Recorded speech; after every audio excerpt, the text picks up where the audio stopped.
Believe it or not, working by yourself in HR is not as uncommon as you might think. When I used to work in HR by myself, I thought for sure there was nobody out there doing the same thing that I was doing because it felt almost impossible. Out of all the businesses out there in the world, any organization that has less than 200 employees likely has a one-person HR department. And sometimes the HR department doesn't even have an HR title. It could be that manager of the organization. It could be the owner of the organization who's really doing the HR functioning.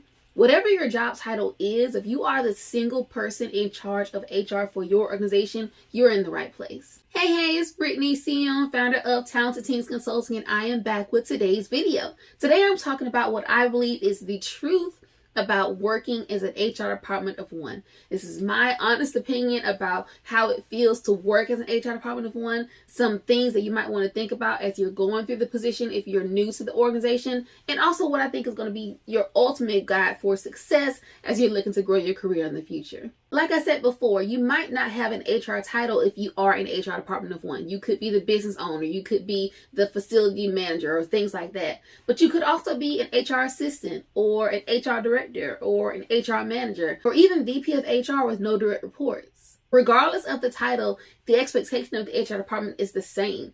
Employees don't care whether you have a team or not. Employees don't care whether you know that there's going to be someone that's going to tell you what to do every day. The employees at every organization has the same expectation of the HR department, of the HR team. And so for that reason, as an HR department of one professional, you've got to make sure you have your ducks in a row, and you've got to make sure you are organized in a way that's going to make sure that you're successful. I've talked about this in several videos, but HR has been my dream job. It was my dream job before I even realized what my dream job was. Growing up and going to school, kids want to be firemen and policemen and teachers. I didn't really know what that was or what that could involve. So I was graced by God to land an internship while I was still in my undergraduate studies. And so my introduction to HR was pretty entry level. I was an HR intern, unpaid for about 4 months before going into that role in a part-time position. But even in that role, I did mostly recruiting and administrative support and things of that nature. 2 years after my introduction to HR, I became an HR department of one unexpectedly. Had a little bit of notice, but not very much notice.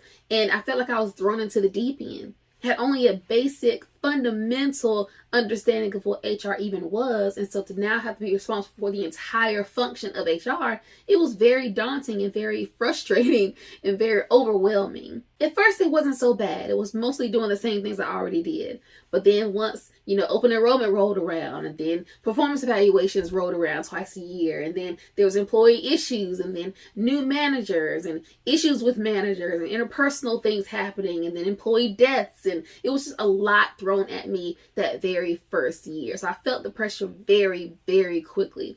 Throughout my journey of HR, I've held these truths close to me because I know these to be true, and had I not embrace these truths to be true, I would have had a harder time adjusting to all that was thrown at me so early on.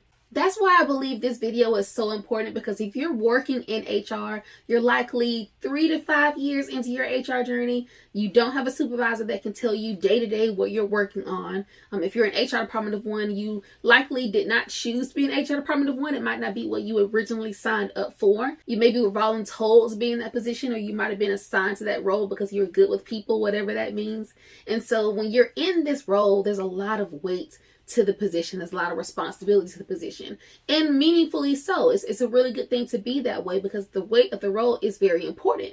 You want to make sure you're doing your due diligence and making sure that you're staying up to date on different things that the job requires. And so because of that, you have to make sure you are staying abreast of new knowledge and things of that nature. In this video, I'll be talking about what I believe to be true. If you take anything away from this conversation, feel free to drop your biggest takeaway in the comments below. Like and subscribe, and tune into the next videos, because I'll be doing this more regularly. I want to make sure that this is a safe space and a space for you to continue to grow in credibility and experience, but ultimately transform your career. That's the entire mission of this entire channel, to make sure you feel supported in the things that you're doing day to day. Because I was so new to HR when I landed as an HR department of one, and I wouldn't say I was completely green, but I didn't have a lot of working knowledge. It was really foundational knowledge, a lot of theoretical knowledge.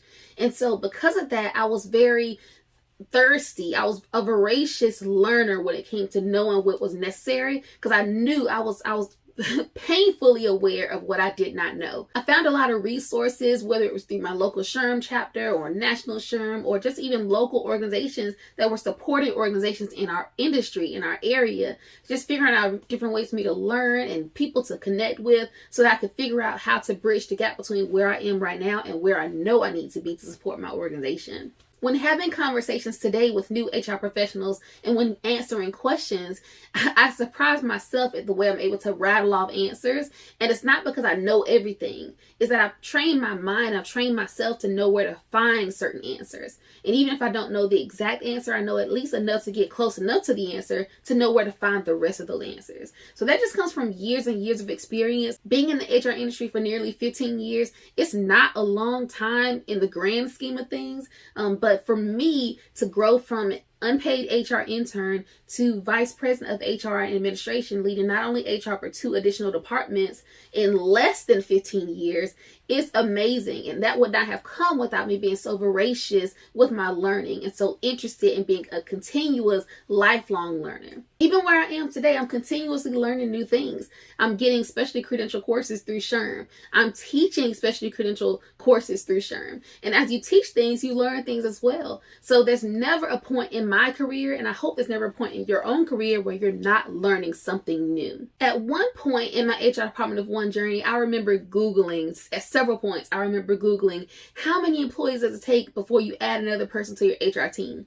At that time, the number was 100, and we were 66 employees, and I knew we were far, far away from adding another person. But still, that was my goal. My goal was to not only make sure that I did my part to make sure our organization grew to one day we would have to add someone to the team, but also my goal was to make sure that I'm growing myself, growing my knowledge, growing my systems, growing my processes, so that I'm so efficient that they look at me and say, okay, well, hey, she's doing great here. What else can you do? Because of that, I realized there was no point of me stressing about being a solo HR practitioner. There's no point of me stressing about being an HR Department of One, because I knew if it wasn't me, it would be somebody else. So why not me? And so if you're out there stressing about being an HR Department of One, wondering if you can cut it, wondering if you're doing the right things, the fact that you're watching a video like this should tell you that you're on the right path. You have found a place for you to grow and hone your skills in HR Department of One.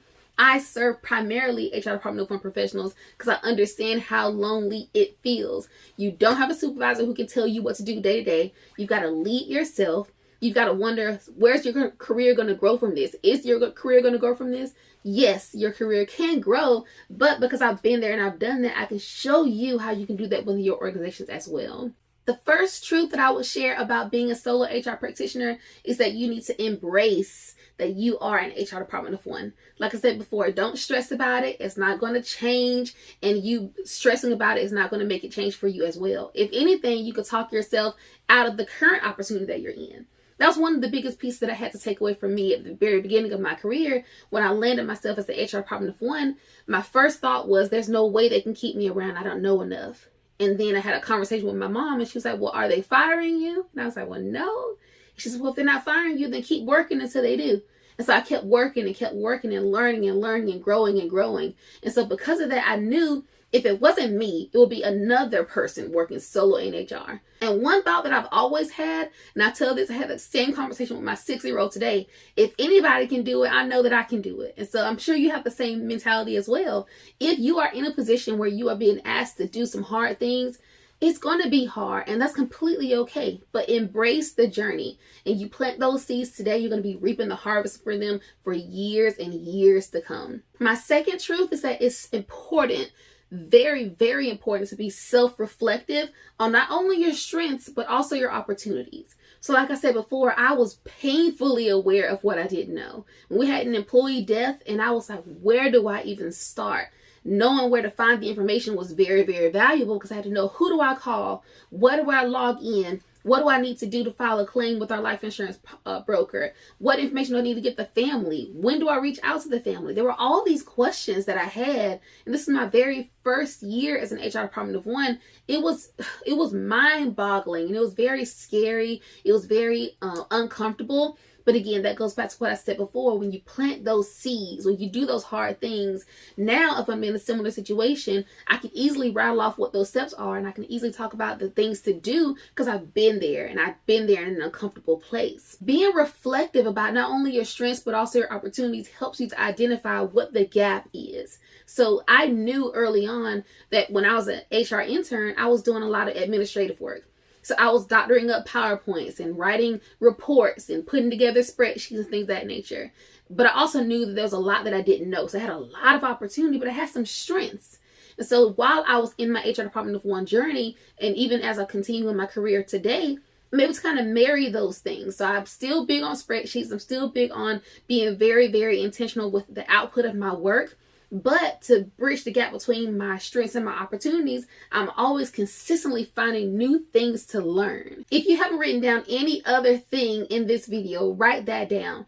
Be reflective. At the end of every month, at a minimum, you should be thinking about and writing it down. What went well? What didn't go well? What are you looking to do next? What do you need to learn? What do you need to shore up on? What's coming up next on your to-do list so that you can be prepared for it? This leads me to my next point, my next truth as an HR department of one. You've got to learn to manage yourself. You got to learn to manage your time. You got to learn to manage your motivation. You got to learn to manage your skill development, all those things. Think about it. Let's just say you're making widgets and you're the head widget maker and you're leading a team of people who are making widgets. You can tell everyone on that team how to make the widgets, how many times to do it, how many minutes it takes to do this, and all these things. As an HR department of one, you do not have that luxury. Your direct supervisor likely has no HR background. They're relying on you to be the HR expert. And if you're newer to the HR industry, if you're newer to the profession, it's going to feel a little bit scary. It's going to feel daunting to be that HR expert. And also, to balance that out, they're also not going to really trust you. They're going to kind of second guess what you say. They're going to push back if you give an answer they don't really like. So how do you manage all of those things? This is one of the reasons why I began coaching HR department one professionals, because this is one of my most difficult places. I'm a person who likes to know that I'm doing well. I want that feedback. I want to know from my supervisor, if I'm not doing a good job, what can I change? What's your expectation? If there are no expectations, if the only expectation is to make sure that things just keep going, sometimes it's not very fulfilling. So as an HR department of one, you have to figure out a way to not only manage yourself, but know how to reward yourself. And that's going to require learning yourself. What do you like to do? What makes you you? What makes you tick? How are you going to reward yourself if you get that report done on time? How are you going to reward yourself if you have a great conversation with a difficult employee? How are you going to reward yourself if you don't work anytime in the evening or anytime outside of your working hours? Again, managing yourself encompasses a lot of things. Not only managing yourself how you do the job, but also managing yourself as a person. You've got to make sure you're being very intentional about that. And that's one of the reasons why I have this channel as well, to give you those reminders of things you want to do to make sure you are putting your best foot forward as you're building your career. Like I said before, today I work in executive leadership. In addition to this coaching business, I work in executive leadership, leading not only HR, but also training and development, and then also compliance. It would not have been possible if I did not embrace my journey as an HR department of one. At the time when I was in it, it felt like it was going to last forever, but in the back of my mind, I knew that it wouldn't. I knew if the organization grew, that I could one day grow as well. I knew that if it grew, if I could put systems around things, if I could figure out different ways to make things more efficient, that I could be a part of that success and I could one day lead a team. I did not see it, but I knew it could happen. And I'm confident it can happen for you as well, if that's what you want for your career. We talked about a lot of things in this brief video. We've talked about being self-reflective. We talked about embracing your journey. We talked about managing your time and managing yourself as a person. If you need help with any of these things, feel free to book a discovery call with me. I would love to work with you and coach you up to success. The goal is to get you right back on track so that your job goes back to being your dream career. When you book a discovery call with me, you get access to a recorded Zoom session that I will give back to you so you can hear all of the suggestions that I give you and also hear how you sound as you talk about what you're struggling with and where you want your career to grow. The goal of the call is really for you to get clarity around where you are right now and what your next steps should be. And there's value to having access to a mentor or a single voice. I've been in a lot of coaching programs over my course of my career and also entrepreneurially as well. There's value in having a single voice so that you don't have a lot of dueling responsibilities and dueling feedback and dueling priorities and dueling opinions when it comes to things of significance that matter to move the needle forward within your organization. If I could serve you at a higher level, please do not hesitate to reach out to me. If you've got any questions, feel free to drop a comment below and I'll circle back. I'll see you on the next one. Bye.